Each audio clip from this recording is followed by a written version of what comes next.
పెళ్ళంటేనే మగవాళ్ళు భయపడే పరిస్థితులు క్రియేట్ అయ్యాయి. జస్ట్ ఒక వారం కింద పూణేలో ఒక అమ్మాయి పెళ్లి చేసుకోబోయే అబ్బాయిని కొండపై నుంచి తోసి చంపేసింది. అండ్ ఇప్పుడు జస్ట్ 2 days బ్యాక్ నిజామాబాద్ చెందిన ఒక మహిళ తన భర్త గల్ఫ్ దేశాల్లో పనిచేసి వీళ్ళని పోషిస్తున్నాడు. భర్త గల్ఫ్లో ఉంటే ఈమె ఇక్కడ ఇల్లీగల్ అఫైర్ మెయింటైన్ చేస్తుంది. గల్ఫ్లో యుద్ధాల కారణంగా చాలామంది ఉద్యోగాలు పోయాయి. సో ఆ వ్యక్తి తిరిగి ఇంటికి వచ్చేసాడు.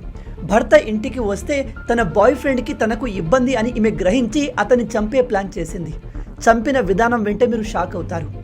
ఈమె ముందు భర్తను బాగా ఆల్కహాల్ తాగించింది. తర్వాత బాయ్ ఫ్రెండ్ని పిలిచి అతన్ని బిల్డింగ్ పైకి తీసుకెళ్లి అక్కడి నుంచి తోసేశారు. అయినా కూడా ఆయన చనిపోలేదు. చుట్టుపక్కల వాళ్ళు చూడడంతో వెంటనే అతన్ని హాస్పిటల్కి తీసుకెళ్లారు. ట్రీట్మెంట్ చేయించి తిరిగి ఇంటికి తీసుకొచ్చారు. బతికితే ప్రాబ్లం అనుకుని అతనికి సెలైన్ ఎక్కిస్తున్నప్పుడు ఆ సెలైన్లో ఈమె హార్పిక్ని కలిపేసింది. దాంతో ఆ భర్త చనిపోయాడు. ఇక్కడితోనే అయిపోలేదు. ఆగ్రాలో ఇంకో మహిళ తన ఇల్లీగల్ అఫైర్కి భర్త అడ్డుగా ఉన్నాడని చెప్పి అతి కిరాతకంగా అతన్ని చంపేసి బాత్రూంలో ఫ్లోర్ కింద కప్పి పెట్టేసింది.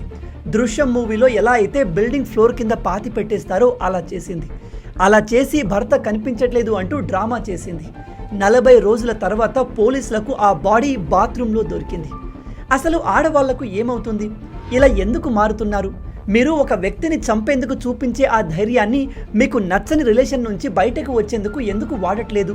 మీ ఇల్లీగల్ అఫైర్ని కాపాడడానికి ఒక వ్యక్తిని చంపాల్సిన అవసరం ఏముంది? మీకు నిజంగా ఆ మ్యారేజ్ నచ్చకపోతే, అబ్బాయి నచ్చకపోతే ముఖం మీద చెప్పి రిజెక్ట్ చేయండి, అక్కడి నుంచి వెళ్ళిపోండి. అంతేకాని ప్రాణాలు ఎందుకు తీస్తున్నారు? ఈ వీడియో చూస్తున్న అమ్మాయిలందరికీ నా రిక్వెస్ట్ ఏమిటంటే, మీకు రిలేషన్ నచ్చకపోతే బయటికి వచ్చేయండి, కానీ చంపాలి అనుకోకండి. చంపితే మీ జీవితం ఇంక్లూడింగ్ మీ బాయ్ ఫ్రెండ్ జీవితం కూడా సర్వనాశనం అవుతుంది. మిమ్మల్ని సమాజము, పోలీసులు అస్సలు వదిలిపెట్టరు. ఆ కాన్సిక్వెన్సెస్ మీకు అర్థం కావట్లేదు.